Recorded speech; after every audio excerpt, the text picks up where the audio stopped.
Hello everyone, welcome to my channel. Please subscribe and keep watching more details. The Young and the Restless Monday, January 27th update, Victor lies with altered version of Jordan events. The Young and the Restless YNR spoilers update for Monday, January 27th, reveals that Nate Hastings Sean Dominic will have some big news for Amy Lewis Valerie Pettiford. As Nate, Amy, and Audra Charles Zulika Silver talk at Nate's apartment, they discuss the latest Damian Nathan Owens developments.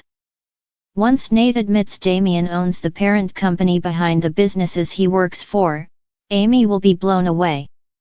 It won't make sense considering Damian was previously begging for money and struggling to find his way. Nate will also mention that Damian is coming to meet with him in Genoa City tomorrow. It's not like Damian really needs this winter's job since he's such a business power player, so Amy will think maybe he's got a hunch that something's off. Nate will want to confess everything to Damian, so he'll urge Amy to meet with her son as well. With Nate and Audra's encouragement, Amy will agree to move ahead with the family reunion. At Sharon Newman's Sharon Case house, she'll deal with some guilt since she framed Daniel Romalotti Jr. Michael Grazia Day when he was grieving. Nick Newman Joshua Morrow will cut Sharon a break and assure her that she's going to get through all this. However, Sharon will hallucinate Cameron Kirsten Lyndon Ashby again before the PCP is fully out of her system. Cameron will push Sharon to forgive herself before he bids her a final farewell and kisses her on the cheek. Once Mariah Copeland Cameron Grimes shows up on Monday's YNR episode, she'll give Sharon some horrifying updates since Tessa Porter Kate Fairbanks and Aria Porter Copeland Maddie and Millie Engel will be missing.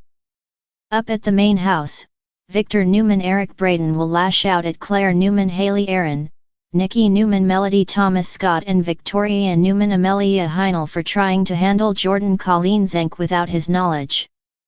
Claire will explain it was her idea and try to get Victor to go easy on Victoria as well as Nikki, but they'll insist they were indeed part of the plot. Victor won't think Claire really thought this through and will wonder what she was going to do with the body, but Claire never got that far. After all Victor's grumbling, he'll make it clear that the Jordan drama isn't over since the cops will be grilling them. Chancellor Connor Floyd will indeed show up to ask what the hell happened since he found out about Jordan's fatal outcome. Victor will help the others sell the story of Jordan going to the TAC house to wipe Victoria and Claire off the map. Once it all went wrong and Jordan realized she'd be arrested again, Victor will suggest that when she whipped out her own poison vial and gulped it down. Chance will wonder where the vial is now, so Victor will say the police confiscated it. There'll also be some talk about Jordan's body being transported to the morgue. At the TAC house, Chance will take a look around and ask Victor some follow-up questions about what played out. Victor will reflect on Jordan's confession about her alliance with Ian and her claim that he was behind Heather Stevens' Vale Bloom demise. Since Victor will want to end this Ian nightmare, he'll think they should let the news of Jordan's demise leak and hope it lures Ian out, though Chance won't agree. Nick will speak with Chance as well and worry about Ian's obsession with Mariah. Once Nick makes a prediction about the threat to Mariah, Tessa, and Aria, he'll want to protect them. The Young and the Restless spoilers say Ian will make more waves in GC before his stint winds down, so stay tuned. In the intricate tapestry of Genoa City's power dynamics, Victor Newman has long been the master weaver, skillfully manipulating threads to maintain his dominion. As the events of Monday, January 27, 2025, unfold, Victor's adeptness at crafting narratives to serve his interests becomes ever more evident. The day begins with the Newman family reeling from recent upheavals. Sharon Newman's harrowing ordeal, abducted and left to perish in the city's underground labyrinth by the nefarious duo, Ian Ward and Jordan, has left emotional scars on her loved ones. Nick Newman, her steadfast protector, is tormented by the memory of finding her barely clinging to life, the toxic effects of the PCP she was administered still evident. Faith Newman, grappling with the trauma of her mother's near-death experience, finds solace in her family's embrace. Amidst this turmoil, Victor convenes a family meeting at the iconic Newman Ranch. His demeanor is one of controlled authority as he addresses the gathered family members, including Nick, Nikki, Victoria, and Claire.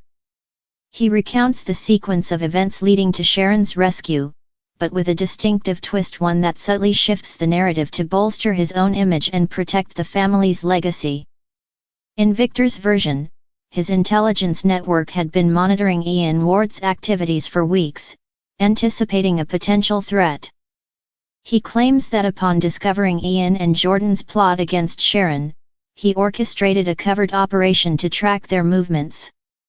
According to him, it was his timely intervention that provided Nick and Chance Chancellor with the crucial information needed to locate Sharon in the sewers. This rendition conveniently omits certain details such as Claire's independent efforts to lure Jordan into a trap at the Tack House, a plan that, while risky, played a significant role in diverting Jordan's attention. Victor also downplays the collaborative efforts of Nick and Chance, implying that without his guidance, their search would have been futile. Nikki, ever perceptive, senses the embellishments in Victor's tale but chooses to remain silent, understanding the importance of presenting a united front. Victoria, though appreciative of her father's protective instincts, harbors reservations about the extent of his involvement as described.